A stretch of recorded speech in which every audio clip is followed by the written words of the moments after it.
شروع اللہ کا نام لے کر جو بڑا مہربان نہایت رحم والا ہے۔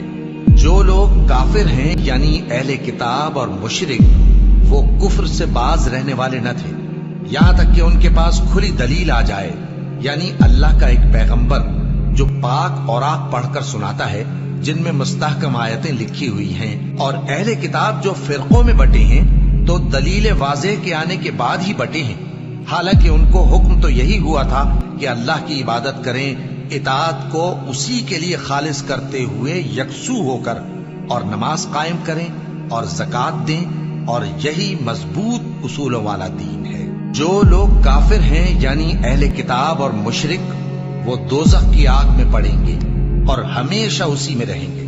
یہ لوگ سب مخلوق سے زیادہ برے ہیں۔ بے شک جو لوگ ایمان لائے اور نیک عمل کرتے رہے وہ تمام خلقت سے بہتر ہیں۔ ان کا صلہ